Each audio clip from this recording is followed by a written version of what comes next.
welcome to episode 9 of Scarlett's Microventures. I'm just going to jump straight in with a bit of footage that was missing from episode 8 about the brackets for the awning by Direct 4x4.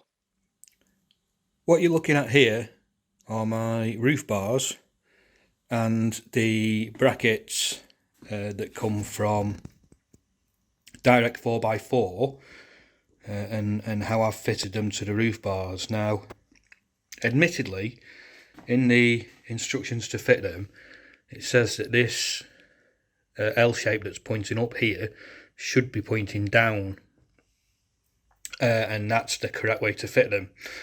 They have 2 bolts with lock nuts, which go into these. Actually have slid, the bolts have slid into the channel where this rubber seal sits. So I've cut the rubber seal, put a bolt in, cut another piece of rubber seal, put another bolt in, cut another piece, and that's kind of how I've fitted them and applied my nuts. What I've also done, again, just to as like a maybe anti-tamper, anti-theft process, because I've got no plans of taking these off, is I've super glued underneath the whole way along. I've super glued in here, I've super glued these, and I'm going to ask the garage just to whack a couple of bobs of weld on them as well, just to make these really difficult to take off. Now, you're probably wondering why I've angled these up rather than down as it recommends in the instructions. And what it is, if I come around this way, this top hole here fits. If I turned it round, it'd be here, which would make it very difficult because the awning itself has a length of T-track, and again, you use the same process. You slide bolts into the T-track and then put your nuts on this side and tighten them up. And to turn this around, to try and get a nut on it and get it tight would be very, very difficult before putting this cap back on. Like, really difficult. So that's one reason why I didn't do it that way. And another reason, as you know, the van is white. So I wanted to get the awning as high up away from the van as I could. One, because I'm 6 foot and it's going to be all right for me to reach up. It might be a bit of a struggle to reach up just to open it and get it out. But more importantly, again, for me, I think it'll make it harder for kids to mess with or to steal. And it should make the cleaning of the van easier. Again, if I'm jet washing it, it lifts the awning up away from the van. So when I come back to the video, you'll see how it looks on the van, and I'm going to show you kind of how I'm going to fit it, and you'll see the end product. But again, I just wanted to explain this bit because there's not really anything online about this. Amazing awnings from Direct 4x4. The quality is brilliant, and I couldn't recommend them more.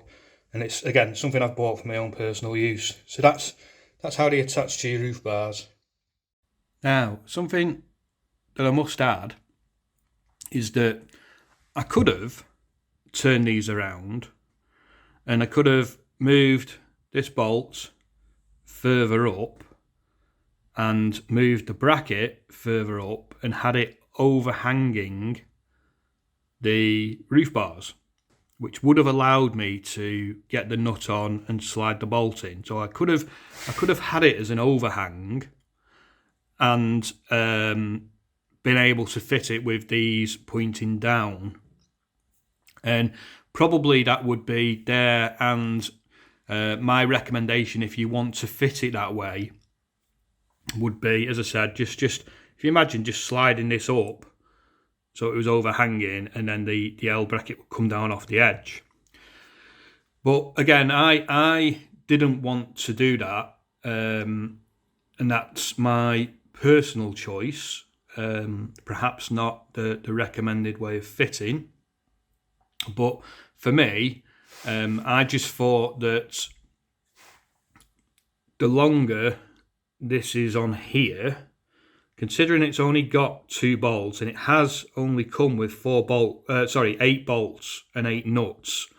So these are not supposed to have bolts in them.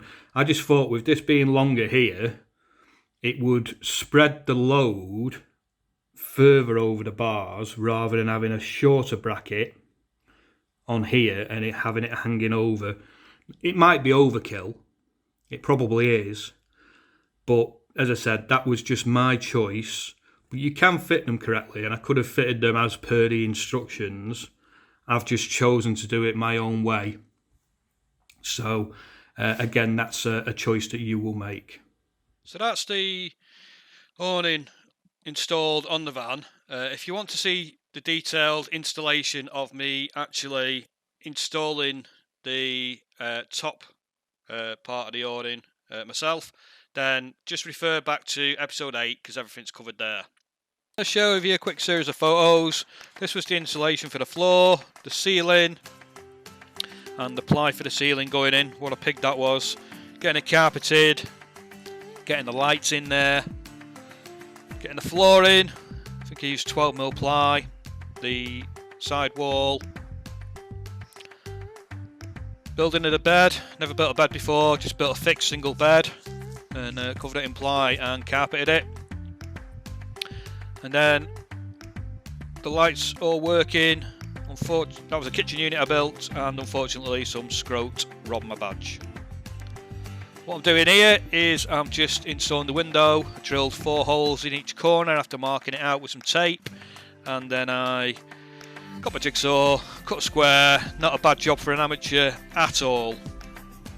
Pretty pleased with what I did there.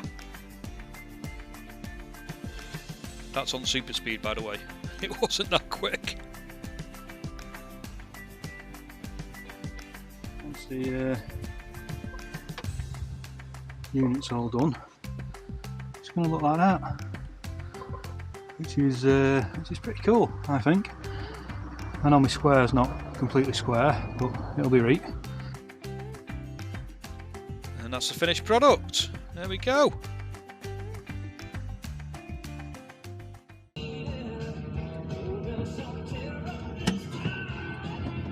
So today, where are we going? Yeah, we're going to Scarlet here in the back, and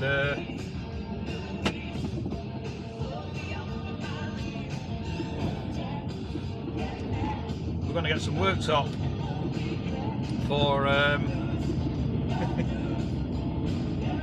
for the kitchen unit at the back.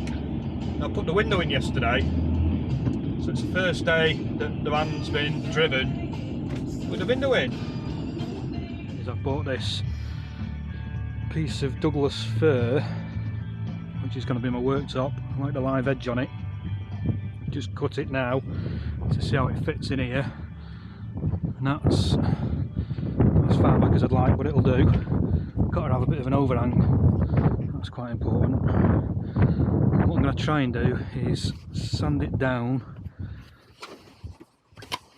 Just bought this orbital sander from Screwfix. I'm going to sand it down and then polish it up. So what I've done is I've put that in. It's got a screw in down the bottom here, a couple of screws in at the top, so it's not going to go nowhere. I can't get that bugger in. I don't really know why. Let's just try it once more. I think it's because of all the insulation. I'd like to get it in if I could. So we're having a bottom one in.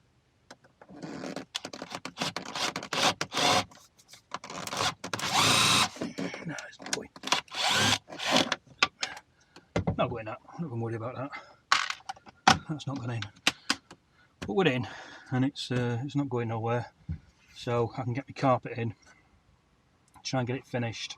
So that's where we're going to leave you now at the end of episode 9. As you can see from this photo, I have managed to carpet around the kitchen unit, and the van is probably 90% ready to go. On episode 10, I'm going to be installing the split charge. That's my plan. I've put a radio in, so I'll be covering that, put a new stereo in, with some new speakers, and I've done some work on the cab. So that'll be what we'll be covering off in episode 10.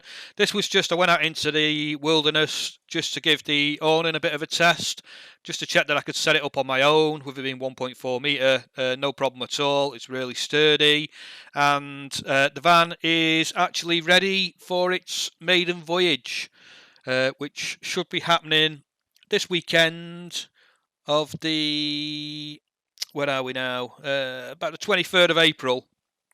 So we're going to go on a bit of a maiden voyage.